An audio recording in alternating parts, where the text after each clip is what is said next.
नमस्कार दोस्तों, good evening. बहुत बहुत स्वागत है आपका Ramanuj maths classes online channel पर। उम्मीद है आप सबकी तैयारी आगामी आने वाली आरपीसी फर्स्ट ग्रेड और सेकंड ग्रेड की अच्छे से चल रही होगी।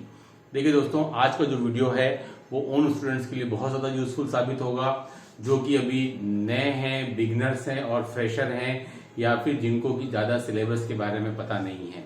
आज के स्टूडेंट देखिए, इस वीडियो में हम डिस्कस करेंगे कि सर आपका जो सिलेबस है student RPC second grade maths के जो सेकंड पेपर का, उसमें सीनियर पार्ट ज्यादा इंपॉर्टेंट है या बीएससी पार्ट, उसको लेकर स्टूडेंट देखिए हम डिस्कस करेंगे। वीडियो को आप लास्ट तक देखिएगा। कोशिश ये रहेगी कि इस वीडियो के माध्यम से मैं आपके सारे डाउट क्लियर कर पाऊं। दोनों के लिए, दोनों में से आपके लिए ऐसा कौन सा है जो कि कम समय में आपको ज्यादा रिजल्ट देगा। देखिए स्टूडेंट, मेरे ख्याल से दोनों में अगर मैं बात करूं स्टूडेंट, तो वो है बीएससी पार्ट, है ना। बीएससी पार्ट मेरे ख्याल से आपको कम मेहनत में आपको ज्यादा आउटपुट देगा, ज्यादा मार्क्स दिलाएगा। इसके पीछे बहुत सारे कारण हैं। एक एक रीजन को मैं विस्तृत रूप से आपके सामने रखूंगा। जो स्टूडेंट नए जुड़े हैं वो चैनल को लाइक और शेयर सब्सक्राइब जरूर कर देना स्टूडेंट। देखिए, अब हम डिस्कस करेंगे क्या कारण है कि बीएससी पार्ट ज्यादा इंपॉर्टेंट है। ज्यादा इंपॉर्टेंट तो क्या, मेरे ख्याल से ये आपको ज्यादा कम समय में आपको ज्यादा रिजल्ट देगा। तो इस बात को आप विशेष ध्यान रखिए। यानी कि आप ये मान के चलिए, अगर अभी आप मानते हैं स्टूडेंट, तो देखिए सेकंड ग्रेड एग्जाम में लगभग आपके 6 महीना शेष है ना। तो देखिए, इसमें मेरे ख्याल से अगर आप मैथ्स 5 घंटे पढ़ते हैं स्टूडेंट, तो आपको डेली आधा टाइम, यानी कि आपको 2 से 3 घंटा डेली, आपको जब तक कि आपके एग्जाम कंडक्ट नहीं हो रहा स्टूडेंट, तब तक आपको बीएससी पार्ट डेली पढ़ना है। आप मेरे बात ध्यान से सुनिएगा। 11th-12th को आप पैरेलल चलाते जाइए और बीएससी पार्ट को आप डेली पढ़िए, क्योंकि सुन आपको पता है 2022 वाली भर्ती में इसमें से आपके 80 प्रश्न आए थे। 2022 की भर्ती में 80 प्रश्न आए थे, और अभी जो 2024 की भर्ती चल रही है स्टूडेंट, उसमें भी मुझे लगता है शायद आपके 50-60, अभी तो कोई नहीं जानता कितने आएंगे, लेकिन मेरे ख्याल से शायद 50 to 60 के लमसम आपके आ सकते हैं। क्योंकि 40 की तो संख्या कम लग रही है थोड़ी सी, क्योंकि नंबर ऑफ क्वेश्चन जो है स्टूडेंट, आपके नंबर ऑफ टॉपिक ज्यादा है, 10 टॉपिक है ना।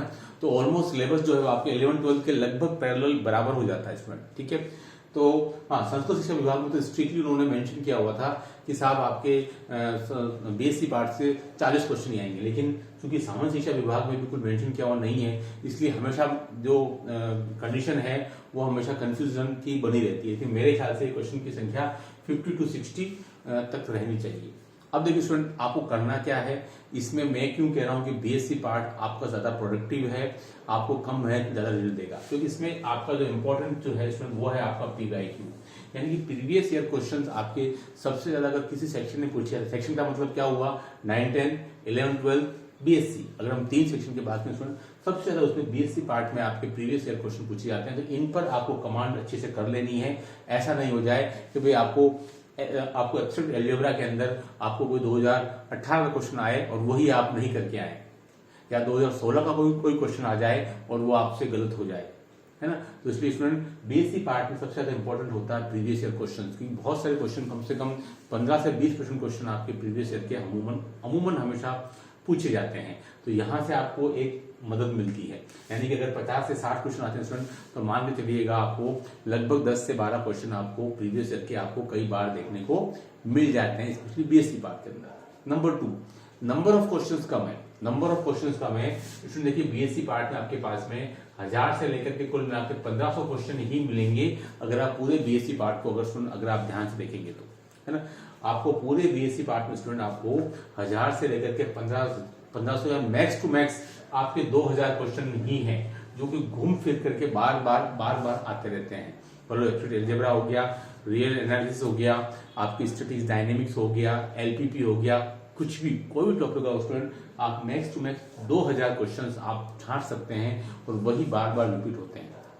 तो आप एक पूल यानी पूरा एक सेट बना लें कि भाई साहब ये पूरा बीएससी पार्ट है, इसके बाहर आने के चांसेस कम से कम रहते हैं। तो ये थोड़ी सी आपकी मेहनत हो जाएगी, लेकिन वो क्वेश्चंस आपको छांट लेने हैं। तो मैंने 2 रीजन बताया बीएससी पार्ट के, प्रीवियस ईयर क्वेश्चंस इंपॉर्टेंट है। दूसरा, नंबर ऑफ क्वेश्चन ज्यादा नहीं है बीएससी पार्ट के अंदर, 1500 2000 से ज्यादा आपको नहीं मिलेंगे, क्योंकि 11th-12th में आप देख सकते हैं स्टूडेंट बहुत ज्यादा वैरायटी है। 2D हो गया, कैलकुलस हो गया, मतलब नंबर ऑफ क्वेश्चंस है, जितने का करो उतने कम है। लेकिन यहाँ ऐसा नहीं है स्टूडेंट, यहाँ नंबर ऑफ क्वेश्चंस आपको बहुत ज्यादा नहीं मिलते हैं। एक टॉपिक के अगर आपने 100 क्वेश्चन सोल्व कर लिए, 100 सवा 100 या मैक्स टू मैक्स 150, तो बहुत हुए है मेरे ख्याल से। यानी कि आपको कम मेहनत में, यानी कि आपको 3 महीने में, 3 से 4 महीने में आप बीएससी पार्ट खत्म कर सकते हैं। इसलिए मैं बोल रहा हूँ कि आप बीएससी पार्ट को पैरेलल चलाते जाइए, वेट मत करिए कि पहले 11 12 खत्म करूंगा फिर बीएससी पार्ट, है ना। मैंने आपको क्या कहा है कि प्रीवियस ईयर क्वेश्चंस आपको बहुत मदद करेंगे, और कुल मिला के वही क्वेश्चंस हैं जो बार बार रिपीट होते हैं। अगर आप पुराने पेपर को देखेंगे, इवन आप 2022 का भी पेपर देखेंगे स्टूडेंट, तो आप आराम से एनालिसिस कर पाएंगे कि उस 22 वाले पेपर में 18, 16, 13, 11 और 2008 में से कितने क्वेश्चन पुटअप हुए। आप सारे क्वेश्चन पेपर को सामने रखिए और फिर आप देखिए कि 2022 में जो 80 क्वेश्चन आए थे बीएससी पार्ट के, उसमें से कितने क्वेश्चन पुटअप हुए। कम से कम स्टूडेंट आपको 15 क्वेश्चन डेफिनेटली मिल जाएंगे जो आपको पिछले सालों से आए थे, है ना। तो इसमें आप ये मान सकते हैं कि बीएससी पार्ट ऐसा मेरे ख्याल से आपको ज्यादा फ्रूटफुल, ज्यादा आपको प्रोडक्टिव साबित होगा बजाय कि 11 12 को। तो आप 11 12 भी है इंपॉर्टेंट, लेकिन बीएससी पार्ट को ज्यादातर स्टूडेंट जो उतनी तवज्जो नहीं देते हैं। उनके दिमाग में रहता है कि सर 40 क्वेश्चन, जबकि स्टूडेंट 40 क्वेश्चन वाला जो स्ट्रिक्टनेस था वो आपका संस्कृत शिक्षा विभाग में था, सामाजिक शिक्षा विभाग में नहीं है। 50 भी आ सकते हैं, 60 भी आ सकते हैं, 70 भी आ सकते हैं, और 2022 की तरह 80 भी आ सकते हैं, है ना। तो स्टूडेंट आप उस चीज को बिल्कुल दिमाग से निकाल दीजिए कि सर संस्कृत शिक्षा में 40 आते हैं, यहाँ भी 40 आएंगे। इस टाइप का कोई भी कंडीशन, कोई भी बाउंडनेस यहाँ पे बनी हुई नहीं है। तो आप बीएससी पार्ट को स्पेशल फोकस करें, और उसके हमारे द्वारा तैयार किए गए 1600 मोस्ट एमपी क्वेश्चन, इसमें 11 12 बीएससी दोनों है, और 600 क्वेश्चन टेस्ट सीरीज आपके लिए बहुत इंपॉर्टेंट साबित होगा ओनली 99 में। और हमारे नया बैच अभी शुरू हो रहा है आपका 4 अप्रैल से बीएससी पार्ट का, फुल बीएससी पार्ट, मात्र 6,000 रुपए, है ना। और ये कोर्स आपको मात्र 80 दिन में पूरा करवा दिया जाएगा टेस्ट सीरीज के साथ में, है ना। तो उसमें देखिए, मैं फिर कह रहा हूँ आपको बीएससी पार्ट अगर आपने अभी तक शुरू नहीं किया है और आप 11 12 में लगे हो और ये मान करके साहब 80 क्वेश्चन आएंगे, तो हो सकता है कहीं धोखा नहीं हो जाए। तो आप बीएससी पार्ट को साथ साथ पैरेलल बिल्कुल चलाते जाइए। मैं फिर कह रहा हूँ आपको, उसमें कौन से टॉपिक है मैं बताया तो आपको, आपका वेक्टर हो गया, एलपीपी हो गया, 3D हो गया, कॉम्प्लेक्स हो गया, रियल हो गया। ये 5 टॉपिक हैं स्टूडेंट, जो छोटे छोटे टॉपिक हैं, आपको पहले ये 5 कर लेने हैं। मैं फिर बता रहा हूँ, नोट कर लीजिए। वेक्टर, एलपीपी, 3D, कॉम्प्लेक्स और रियल, ये 5 टॉपिक स्टूडेंट ऐसे हैं जो आपको बिल्कुल आप क्वेश्चन इसमें कर पाएंगे, और छोटे छोटे टॉपिक हैं। आप ये 5 टॉपिक स्टूडेंट बड़े आराम से 1 महीने में खत्म कर सकते हैं घर पर भी, है ना, बहुत आराम से। इनका सिलेबस बहुत ज्यादा लेंदी नहीं है, 6 से 7 दिन में आपको एक टॉपिक बिल्कुल निपट जाएगा, है ना, और आप कर सकते हैं। यानी कि बीएससी पार्ट में मेरे ख्याल से आपको अच्छा खासा रिटर्न दे देगा बजाय कि 11 12 को, है ना। तो 11 12 तो करनी ही है, लेकिन कई सारे स्टूडेंट को इस बात का नॉलेज नहीं होता बीएससी पार्ट के बारे में, इसलिए मैंने वीडियो बनाया। स्पेशली जो नए स्टूडेंट हैं वो बिल्कुल 11 12 को लगे रहते हैं। इस आप संस्कृत शिक्षा विभाग से जो रिसेंटली उसमें 80 क्वेश्चन आए, 80 आए।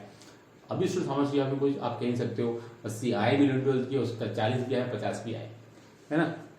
हो सकता है बीएससी की भी 50-55 आ जाए, और आप 11 12 की भी स्टूडेंट देखिए 50-55-60 तक आ जाए, है ना। क्योंकि बाकी की 20 क्वेश्चन तो आपको मेथोलॉजी के आने ही आने, टोटल मिला के 150 होंगे, है ना। तो मेरा कहना यह है कि आप बीएससी पार्ट पर विशेष फोकस करें, एक योजना बनाएं और योजना के अकॉर्डिंग अपना काम करें। इसमें अभी ज्यादा समय नहीं बचा है, अभी से अगर आप डेली प्रैक्टिस नहीं शुरू करेंगे तो फिर आगे जाके दिक्कत आएगी, है ना। तो ये जो नया बैच हमारा शुरू हो रहा है 4 अप्रैल से, ओनली बीएससी पार्ट, यानी कि फर्स्ट ग्रेड और सेकंड ग्रेड दोनों के स्टूडेंट आप जानते हैं बीएससी पार्ट अब ऑलमोस्ट सेम हो गया है। तो उसमें देखिए आप इसको ज्वाइन कर सकते हैं, और ये मटेरियल आपसे हमसे ले सकते हैं। मुझे इस नंबर पर आप व्हाट्सअप करिएगा, उसके बाद मैं आपको डेमो सेंड करूंगा। आई होप कि वीडियो आपके उस कंफ्यूजन को दूर करने में सहायक सिद्ध होगा कि सर हमें बीएससी पार्ट पर क्या फोकस करना चाहिए या उसमें इन्वेस्ट करना चाहिए। मैं फिर कह रहा हूँ बीएससी पार्ट पर आप डेफिनेट इन्वेस्ट कीजिए, 5-6 महीने तक रेगुलर पढ़िए, बीच में ब्रेक मत करिए स्टूडेंट। बीएससी पार्ट आपको अच्छा खासा देखिए स्टूडेंट, आपको अच्छे खासे क्वेश्चंस आपके कवर अप कर सकता है। मान लो 40 भी आए स्टूडेंट, तब भी आपको अच्छा खासा 20, 25, 30 तक पहुंचाया जा सकता है। लेकिन इसके लिए लगातार मेहनत जरूरत पड़ेगी, क्योंकि बीएससी पार्ट ऐसा है जो लगातार टच में नहीं होता।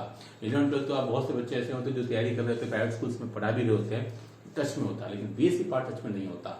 इसके लिए आपको उसको अच्छा करना पड़ेगा, सॉलिड करना पड़ेगा, सुदृढ़ करना पड़ेगा, तब जाकर के इसके आप क्वेश्चन अटेम्प्ट कर पाएंगे। आई होप कि ये वीडियो आपके लिए लाभदायक साबित हुआ होगा कि आप तैयारी जो बीएससी पार्ट को फोकस करें अथवा नहीं।